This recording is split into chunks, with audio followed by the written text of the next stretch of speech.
Welcome to my channel one life MP. আজকের ব্লগে আমরা যাচ্ছি মলদ্বীপসে। মলদ্বীপস যাওয়ার আগে ছোটো করে একটু মলদ্বীপসটা বুঝে নিই। মলদ্বীপস টোটাল 26টা অ্যাটলে বিভক্ত। আমি ছিলাম রা অ্যাটল। এখানে অনেক আইল্যান্ড আছে যেগুলো ইনহ্যাবিটেন্ট নয়, এবং অনেক আইল্যান্ড আছে যেগুলো শুধুমাত্র লোকাল লোকেদের জন্য। বিজ্ঞানীরা অনুমান করছেন 2100 সালের পরে এই মলদ্বীপস বলে আর কিছু থাকবে না। গ্লোবাল ওয়ার্মিংয়ের জন্য পুরোটাই সমুদ্রের নিচে চলে যাবে। সাদা বালি নীল জলে ঢাকা অপূর্ব এই দেশ। কলকাতা থেকে ইন্ডিগোর ফ্লাইট নিয়ে আমি চলে গেলাম বেঙ্গালুরু, সেখান থেকে মলদ্বীপস। খরচা পড়লো 30,000 টাকা। যে রিসোর্টে আমি ছিলাম তার নাম হলো রেথি ফারু রিসোর্ট। মর্নিং ফ্রেন্ডস, মলদ্বীপসে এসে গেলাম। মলদ্বীপসে আসার পরে রিসোর্টে যাওয়ার জন্য প্রধানত দুটো অপশান থাকে। একটা হচ্ছে স্পিড বোট আর একটা হচ্ছে সি প্লেন। সিতে আছে, আপনাদের দেখাচ্ছি টার্মিনাল সিটা কীরকম আর সি প্লেনগুলো কীরকমভাবে এখানে দাঁড়িয়ে থাকে। এরপর সি প্লেনে উঠে বাকিটা দেখবো।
পুজো করতে ব্রেকফাস্টে, তারপর যাবো ডলফিন সাফারি। জাস্ট জায়গাটা দেখানো। মেন রেস্টুরেন্টে এসে গেছি, মনে হয় না দেবে, সব বন্ধ। তো একবার দেখি, 10টা অবধি টাইম, রিকোয়েস্ট করার পরে ওরা দিল না, সবই বন্ধ করে দিই। সাহেবদের টাইম। এই জন্য যখনই আমরা বাইরে যাই তখনই কিছু না কিছু স্টেপল ফুড বা রেডি টু কুক কিছু নিয়ে যাওয়া উচিত। মানে ধরুন কখনো আপনার রেস্টুরেন্টে খাওয়া মিস হয়ে গেলো বা কিছু হলো, তখন অ্যাটলিস্ট আপনি কিছু খেতে পারবেন, যেটা আপনার যেমন আমি দেখাই কেপ দিস ওয়ান। এটাতে জল গরম করে দিলেই রেডি। আপাতত এটাই আমার ব্রেকফাস্ট। তারপরে ডলফিন সাফারি 3:45, সকালেরটা যেটা ছিল ওটা হয়নি, ব্যাড হয়েছে। এবার লাঞ্চের দিকে যাচ্ছি আস্তে আস্তে। তখন জলে ঝাপাঝাপি করে শরীরটা একদম ক্লান্ত হয়ে গেল। তবে এই জলের কালার আগে আমি কিছুটা মরিশাসে দেখেছিলাম, সেই ব্লগটা তখন নেই, কারণ তখন আমি ব্লগ বানাতাম না। তারপরে মলডিভস। পৃথিবীতে এত সুন্দর জায়গা থাকতে পারে না দেখলে বিশ্বাস করা যায় না। সকালে ব্রেকফাস্টটা মিস করেছি কারণ দেরি হয়ে গেছিলো। এখন তাড়াতাড়ি করেই যাচ্ছি, ওই জন্য লাঞ্চটা করতে খুব খিদেও পেয়েছে। লাঞ্চে কী কী আছে, কী কী মেনু আছে সেগুলো সব দেখাচ্ছি। আমি ফুল বোর্ডে ছিলাম, এখন আমি সেটাকে আপগ্রেড করে অল ইনক্লুসিভ করলাম, কারণ এখানে জলের বোতলের দামও $4 প্লাস ট্যাক্সেস, তো সেই জন্য সেটাও কিনতে হয়। হার্ড ড্রিঙ্কস আমি সেরকম করছি না, বাট তাও কফি, ককটেল, মকটেল এটা খেতে গেলেও আমার ফুল ইনক্লুসিভটা লাগবে। তাও পার ডে একটা ককটেল খেলেও $30 চলে যাচ্ছে এখানে উইথ ট্যাক্সেস। সেই জন্য আমি এখন আপগ্রেড করলাম এটাকে অল ইনক্লুসিভ। অল ইনক্লুসিভে মিল প্ল্যানের মধ্যে সিলেক্টেড ককটেলস এবং জলটা ফ্রি থাকে এবং বিভিন্ন রেস্টুরেন্টে গিয়ে আপনি খেতে পারেন। তো এখন আপগ্রেড করলাম, আর যাই এবার লাঞ্চে কী আছে দেখা যাক, সেটা আমি আপনাদের দেখাচ্ছিও। এবং তার দাম যদি আপনারা ফুল ইনক্লুসিভ অল ইনক্লুসিভ না নেন তাহলে কীরকম পড়বে সেটাও আমি দেখাচ্ছি। আর একটা কথাও জানিয়ে রাখি যে আপনারা যদি অল ইনক্লুসিভ নেন, স্পেশালি এই রিসোর্টে ফালুতে, তাহলে ওখানে বাইরে থেকে না নিয়ে এখানে এসে আপগ্রেড করাটাই সস্তা পড়ছে। কারণ এখানে এসে আপগ্রেড করলে পার পার্সন, আমি যেহেতু একা আছি, আমার $40 লাগছে ইনক্লুসিভ অফ ট্যাক্স। তাতে আপনি সিলেক্টিভ 100 রকমের ককটেল, মকটেল, হার্ড ড্রিঙ্কসও আছে সিলেক্টিভ, সেগুলো আমি সব শেয়ার করবো ডেসক্রিপশন বক্সে, যে কোনটা কোনটা পাওয়া যায়, কোনটা কোনটা পাওয়া যায় না, তো সেগুলো পাবেন। তো আমার মতে এখানে এলে অল ইনক্লুসিভ প্ল্যান নিয়ে নেওয়া উচিত। আপনি যদি 4-5 দিনের জন্য আসেন, আপনি এসে এখানে সিলেক্টিভ 1 দিন বা 2 দিনের জন্য অল ইনক্লুসিভ করতে পারেন। বাকিটা আপনি ফুল বোর্ডে রাখলেন বা হাফ বোর্ডও আপনি রাখতে পারেন। যদি আপনি কিছু খাবার ক্যারি করেন তাহলে আমি বলবো যে আপনি হাফ বোর্ড প্ল্যান নিয়ে আসুন, 2 দিন হাফ বোর্ডে রাখুন, কিছু হেভি ব্রেকফাস্ট করে নেওয়ার পরে তারপরে আপনি একেবারে ডিরেক্ট ডিনার করুন এবং মাঝখানে কিছু স্টেপল ফুড আপনি খেতে পারেন, যেরকম আমি আজ দেখালাম আপনাদেরকে। এছাড়া আপনার অল ইনক্লুসিভ প্ল্যান যেদিন 2 দিন আপনি নেবেন, সেই 2 দিন অল ইনক্লুসিভ প্ল্যান আপনি নিলে সেই অল ইনক্লুসিভে আপনি যে কোনো সিলেক্টিভ রেস্টুরেন্টে গিয়ে তাদের মেনু কার্ড অনুযায়ী আপনি নিজের খাবারটা নিতে পারেন। লাঞ্চের দিকেই যাই, এসে গেছি অলমোস্ট। স্পেশালি ওয়াটার বাংলোয় থাকলে ওয়াটার বাংলো থেকে রেস্টুরেন্টে গিয়ে আর খেয়ে যত ইচ্ছে খেয়ে হেঁটে আসলে সব খাবার হজম হয়ে যাবে এই বালি দিয়ে।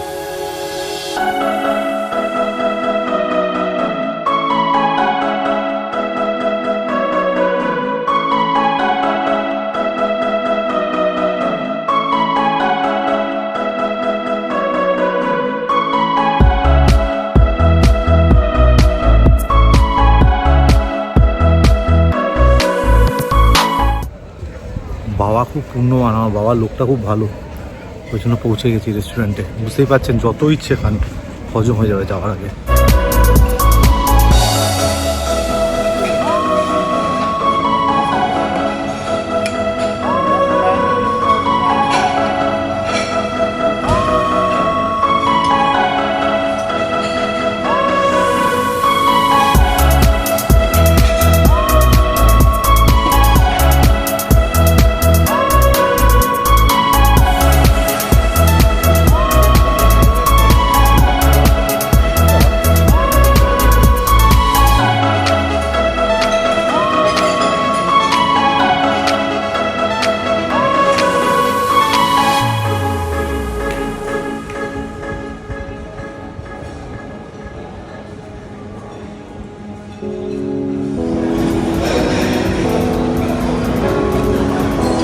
লাঞ্চ শেষ, এবার একটু অল ইনক্লুসিভ করার সুবিধাটা নেবো। লং আইল্যান্ড টি দেখাচ্ছে এখানে 14 টাকা, বেশি কিছু নিইনি। আর সকালে ব্রেকফাস্ট খেতে দেয়নি, সেই রাতটা একটু ছিল দেরি করে আসার জন্য।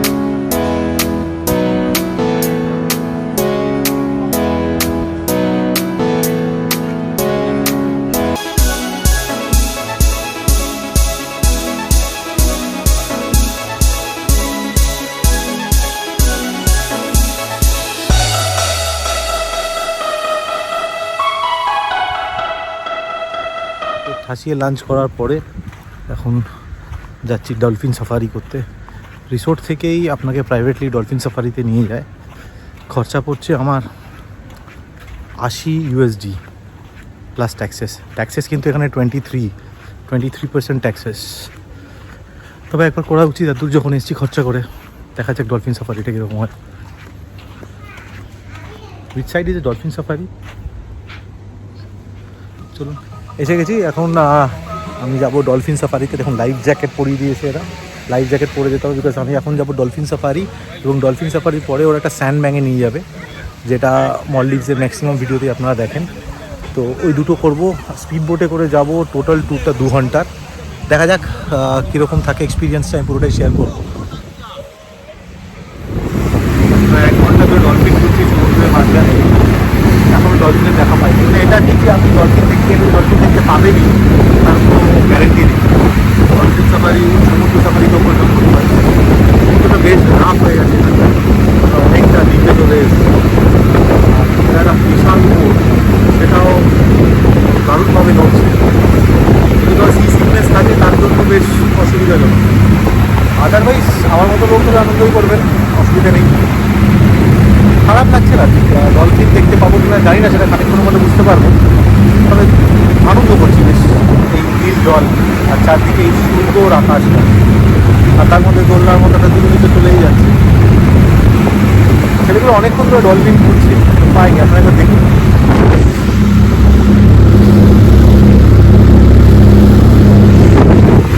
দোষ দেখি চারদিকে পুরোই ডলফিন, জানাবো ওদের।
সেলিং হলো, ঘোরা হলো, খাওয়া একটা নতুন রেস্টুরেন্টে। এই রেডল্যান্ডে 5খানা রেস্টুরেন্ট আছে টোটাল। আমি যে এখন রেস্টুরেন্টটায় যাচ্ছি তার নাম হচ্ছে গ্রিড, না ভুল বললাম, দ্য গ্রিল। ওই রেস্টুরেন্টটায় যাচ্ছি। ওখানে অল ইনক্লুসিভ প্যাকেজ নেওয়ার পরেও $20 করে ক্রেডিট দিচ্ছে। তার মানে $20 উপরে যা খাবো সেটার আমাকে পয়সা দিতে হবে, আর ড্রিঙ্কস আনলিমিটেড ওদের মেনু অনুযায়ী। Let's see.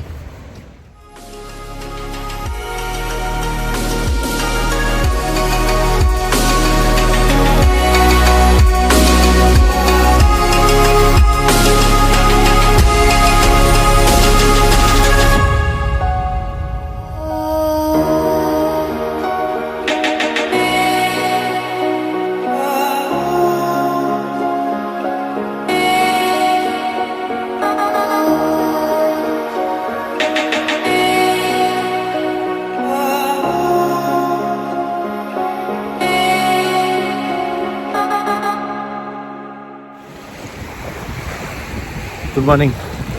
আজকে সারাদিন এই বিচেই থাকবো। কালকে লাস্ট ডে, কদিনের জন্যই এসেছিলাম, চলে যাবো।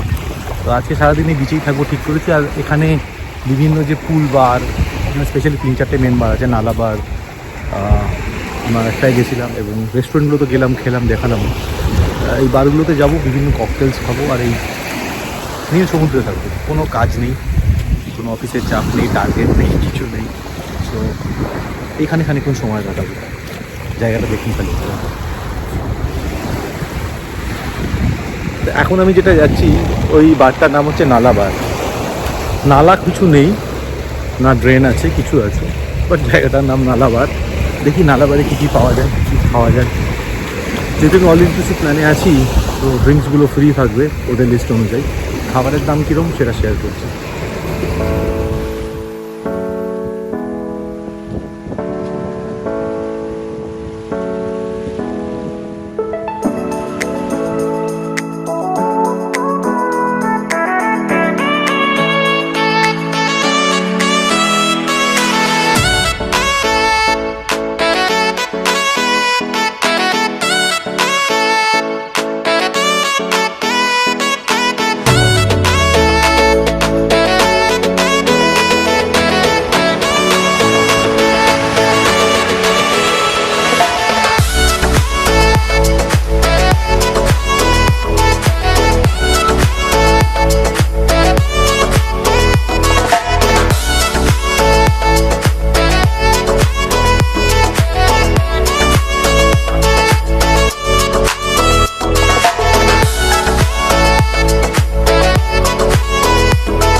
এবার আমি এলাম পুল বারে, যেখানে আমি একটু স্নকলিং করব।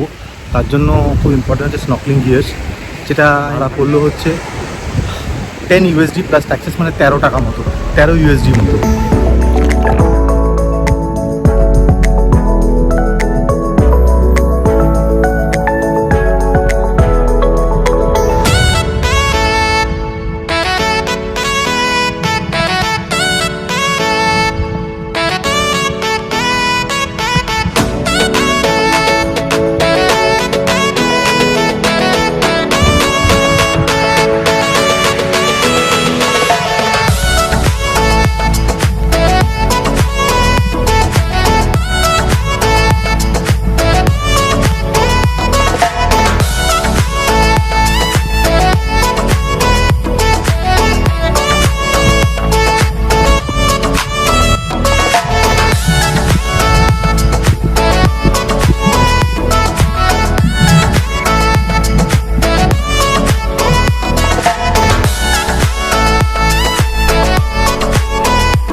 স্নকলিং শেষ, এবার ফিরছি রুমের দিকে। এবার সানসেট বারে যাব। তবে হ্যাঁ, স্নকলিংটা কিন্তু অতটা সোজা না যতটা আমরা ভাবতাম দেখে। জলটা কিন্তু বেশ নোনতা, মানে আমাদের পুরী বা দীঘার চেয়ে, বা ইভেন মরিশাসেও আমি করেছি, আন্দামানেও আমি করেছি, তার চেয়েও নোনতা। চোখ ফোক জ্বলছিল। তার মধ্যে যতটা পারি আন্ডার ওয়াটার ক্যাপচার করলাম।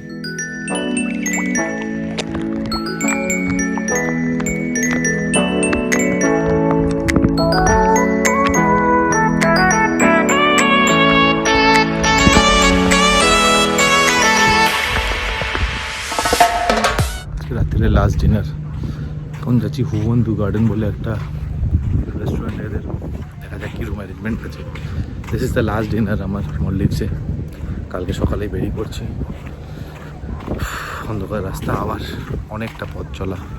দেখা যাক কতক্ষণে পৌঁছোই। হুবন্ধু গার্ডেনে আমার জন্য ভেজ খাবার রেখেছিল, তাই স্টার্টারে সামোসা চাট। সারাদিন গরু আর পাঠা খেয়ে খেয়ে বোর হয়ে গেছি, তাই ওরা বুঝতে পেরেছে, ওই জন্য স্টার্টারে সামোসা চাট দিল।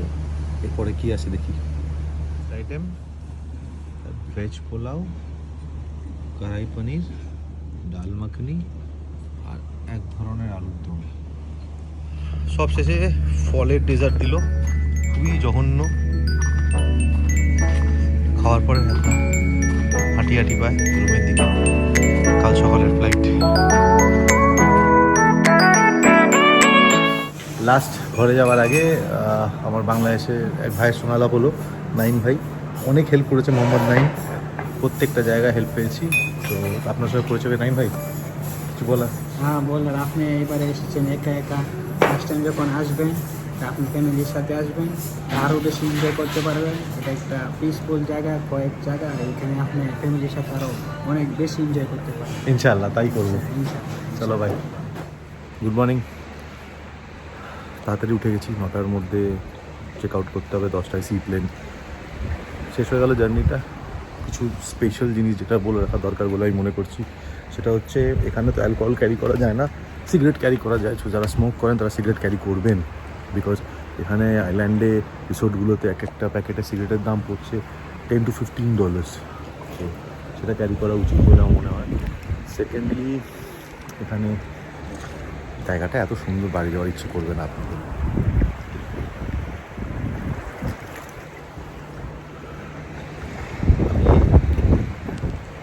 পুরোটাই আমার iPhone 11 Pro Max এ শ্যুট করা, এবং আন্ডার ওয়াটারটা আমি iPhone 11 Pro Max এই শ্যুট করেছি একটা কভার পরিয়ে। এডিটিংটাও মুভিতেই করি, কাজই যতটা হয় আর কি। যাওয়ার আগে আমি কিছু ছবিও তুলেছি এই iPhone 11 Pro Max দিয়ে, তো আমি সেগুলো শেয়ার করি আপনাদের সাথে।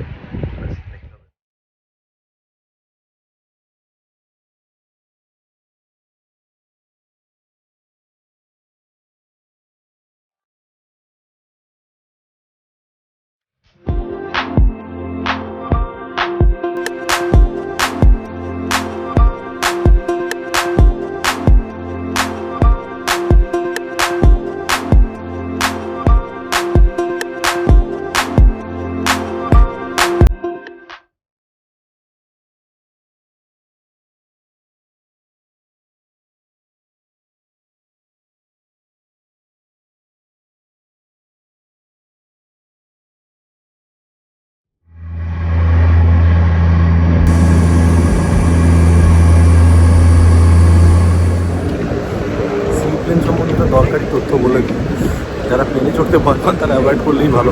তো সেটা অতটা উপরে ওঠে না যে মেঘের অনেক উপর দিয়ে আসছে, বা অতটা নিচ দিয়েও যায় না হয়তো বার্ড স্ট্রাইকের জন্য, তবে thrilling. Normally seaplane transfer নিলে আপনার পার হেড অ্যাডাল্ট খরচা পড়ে যাবে 35,000 মতো, আর বাচ্চাদের 20,000 টাকা 22,000 টাকা মতো। কিন্তু যেটা বললাম, নর্মালি এখানে ট্রান্সফার যদি নেন সি প্লেনে, এরা TMA দিয়ে নিয়ে যায়, মানে ট্রান্স মলদিভিয়ান এয়ারওয়েজ। আর কিছু কিছু রিসোর্টের প্রাইভেট নিজস্ব সি প্লেনও আছে, সোনাইবাজারি, এছাড়া আপনার মলদ্বীপে যাত্রা করতে গেলে কাছাকাছি রিসোর্ট নেওয়ালে আপনার খরচাটা কম পড়বে, যেমন প্যারাডাইস এবং এই ধরনের রিসোর্টগুলো, যেগুলো এখান থেকে স্পিড বোটে 10 থেকে 15 মিনিটে পৌঁছে যেতে পারেন। আর রিসোর্টটার উপর ডিপেন্ড করছে কোন জায়গায় নিয়েছেন এবং আপনার কত টাকা খরচা পড়বে জার্নিতে। তো আপনার রিসোর্ট চয়েস করার সময় সি প্লেনের খরচাটাও হিসেব করতে হবে।